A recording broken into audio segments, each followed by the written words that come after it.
신기하게도 배당이의 소송이 제기가 되면 배당이의 소송을 받은 피고의 배당액이 정당한 배당액이 얼마가 되는지에 대해서만 논쟁이 되고 쟁점이 되는 경우가 상당히 많이 있습니다. 그런데 원고의 배당이의 소송이 승소하기 위해서는 실체적 권리가 있다는 것을 원고 스스로 입증해야 됩니다. 원고가 자신이 주장하는 만큼 추가적인 배당을 받을 실체적 권리가 없다면 원고의 소송은 기각을 당하게 되는 것입니다. 따라서 배당이의 소송이 피고가 되었다면 피고의 정당한 배당액만을 따질 것이 아니라 과연 원고가 실제적으로 배당받을 권리가 있는지를 반드시 따져보셔야 될 것입니다. 안녕하세요. 옆집 변호사의 이광석 변호사입니다. 오늘은 여러분 배당이의 소송에 대해서 말씀드리도록 하겠습니다.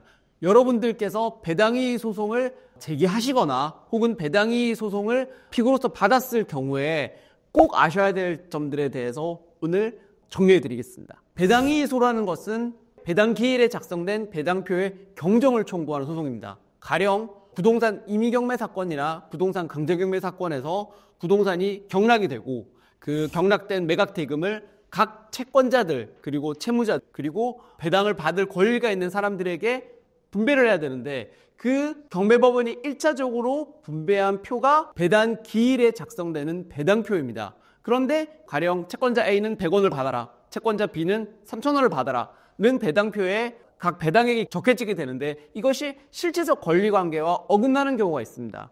이때 그 배당표를 경정해 주세요. 그 배당표를 수정해 주세요라고 법원에 청구하는 소송이 바로 배당이의 소송인 것입니다. 배당표는 경매법원이 작성하는 것이긴 하지만 실체적 권리관계를 제대로 반영하지 못하는 경우가 상당히 많이 있습니다. 그래서 본인이 생각하기에 배당표가 잘못 적혀졌다고 판단이 된다면 배당기일에 적극적으로 배당이의를 하고 배당이의소를 제기하는 것이 바람직합니다. 가장 좋기는 경매 기록을 미리 사전에 열람해서 충분히 분석을 하고 배당기일 며칠 전에 나오는 배당표 원안을 보시고 자기가 분석한 내용과 다른 잘못된 내용의 배당이 이루어질 것처럼 보인다면 미리 계획을 세워서 배당이의를 하는 것이 바람직합니다. 이제부터 배당이의에 대해서 여러분들이 꼭 아셔야 될 점들에 대해서 정리해 드리도록 하겠습니다. 첫째, 배당이의 소송을 제기한 원고는 반드시 첫 변론기일에 참석하셔야 됩니다.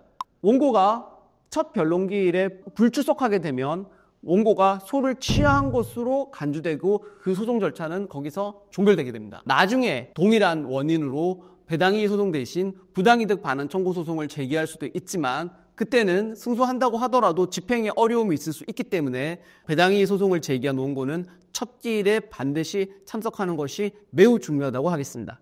두 번째, 배당이의 소는 배당 기일에서 배당이의한 금액을 한도로 해서만 적법하게 소송을 제기할 수 있습니다. 가령 예를 들면 A가 B의 100원의 배당에 대해서 50원만큼 이의를 했다고 가정해 보겠습니다.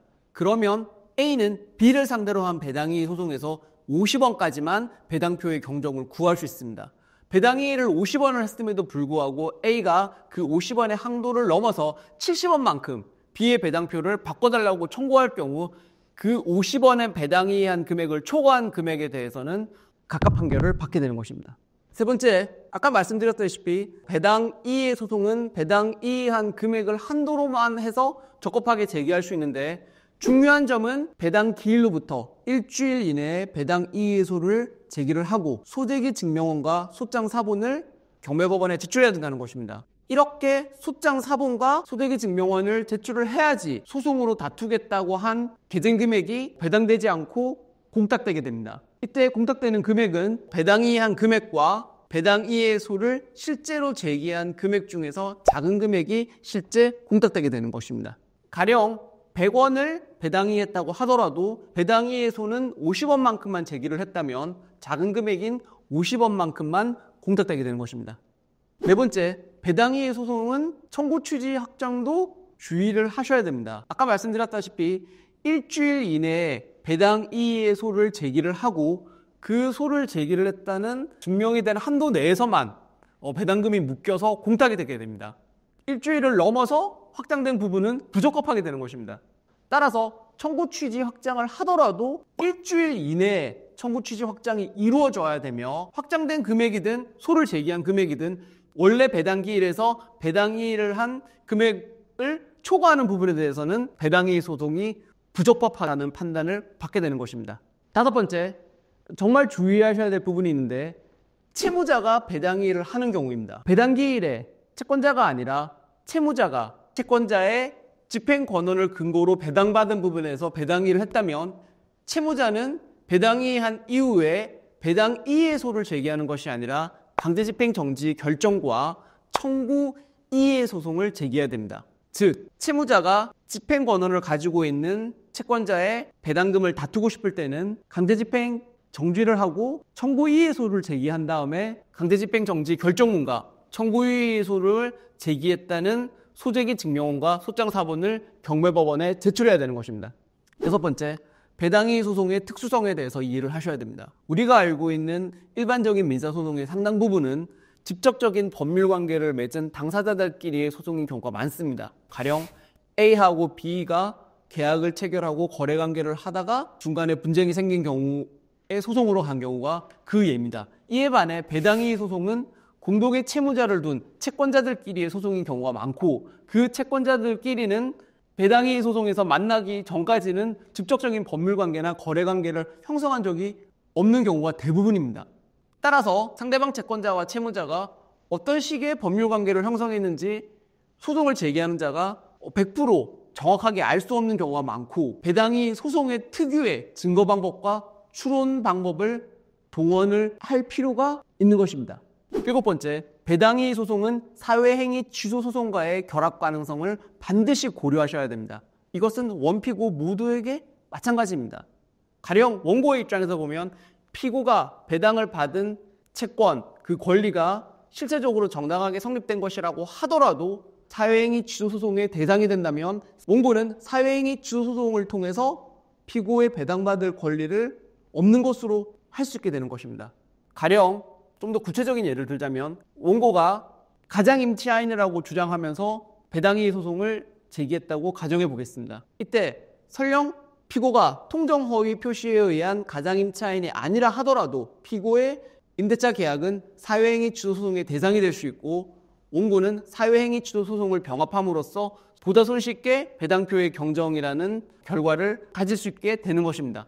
또한 피고가 채권 양수인으로서 배당을 받았다면 채권 양수도 계약이 채권자 취소권으로서 취소될 수 있는 것이라면 마찬가지로 사회행위 취소 소송으로서 채권 양수도 계약을 취소함으로써 원고는 배당표의 경정을 구할 수 있게 되는 것입니다. 사회행위 취소 소송을 염두에 둬야 되는 것은 피고도 마찬가지입니다. 두 가지 점을 피고는 염두에 둬야 되는데 먼저 처음 소송이 배당이익 소송으로 들어왔다고 하더라도 사회행위 취소 소송이 소중간에 병합될 수 있는 가능성을 고려하셔야 됩니다. 따라서 배당이익 소송이 들어오고 사회행위 취소 소송이 아직 병합되지 않았다고 하더라도 사회행위 취소 소송이 들어올 가능성이 있다면 사회행위 취소 소송에 불리하지 않은 변론을 피고는 하셔야 되는 것입니다. 그리고 피고도 사회행위 취소 소송을 마찬가지로 반소로서 제기할 수 있습니다. 가령 원고가 배당이익을 구하는 원고의 채권이 피고 입장에서 봤을 때 마찬가지로 사회행위 취소 소송의 대상이 되는 것이라면 사회행위 취소 소송을 반소로 제기함으로써 원고가 배당 이익을 구하는 채권 자체를 취소할 수 있게 되고 피고는 보다 손쉽고 용이하게 배당이익 소송을 방어할 수 있게 되는 것입니다. 여덟 번째, 배당이익 소송에서 가장 중요한 점은 배당이익 소송을 제기한 원고의 실체적 권리를 잘 따져봐야 된다는 것입니다. 신기하게도 배당이익 소송이 제기가 되면 배당이익 소송을 받은 피고의 배당액이 정당한 배당액이 얼마가 되는지에 대해서만 논쟁이 되고 쟁점이 되는 경우가 상당히 많이 있습니다. 즉, 원고가 추가적으로 배당금을 증액할 만한 실체적 권리가 있는지는 간과되는 경우가 상당히 많다는 것입니다. 좀 더 구체적인 예를 들면 원고의 배당액이 원래 배당표의 배당액이 100원이었고 피고의 배당액이 100원이었는데 원고가 피고의 100원의 배당액 중에 50원만큼 배당일을 해서 자기의 배당액을 150원으로 늘리고 피고의 배당액을 50원으로 줄여달라는 소송이 제기되었다고 가정해 보겠습니다. 이때 신기하게도 아까 말씀드렸듯이 피고가 50원만큼 배당받을 권리가 있는지 100원만큼을 배당받을 권리가 있는지만 따지고 쟁점이 되는 경우가 상당히 많이 있습니다. 그런데 원고의 배당이익 소송이 승소하기 위해서는 원고가 150원만큼을 배당받을, 즉 실체적 권리가 있다는 것을 원고 스스로 입증해야 됩니다. 상당히 많은 소송에서는 원고가 150원만큼 배당받을 권리가 없거나 심지어 원고가 원래 배당받았던 100원만큼도 배당받을 실체적 권리가 없는 경우도 있습니다. 이때는 설령 피고의 배당액이 과다 배당되었다고 하더라도 원고가 자신이 주장하는 만큼 추가적인 배당을 받을 실체적 권리가 없다면 원고의 소송은 기각을 당하게 되는 것입니다. 따라서 배당이의 소송이 피고가 되었다면 피고의 정당한 배당액만을 따질 것이 아니라 과연 원고가 실제적으로 배당받을 권리가 있는지를 반드시 따져보셔야 될 것입니다. 이상 배당이의 소송에 대해서 여러분들이 아셔야 될 점들에 대해서 정리해드렸습니다. 저희 옆집 변호사는 배당이의 소송을 제기할 필요가 있으신 분이거나 배당이의 소송을 당하신 분 모두 여러분들의 권리를 지키고 보호하는 데 있어서 끝까지 함께할 것을 약속드리겠습니다. 이상 옆집 변호사의 이광석 변호사였습니다. 감사합니다.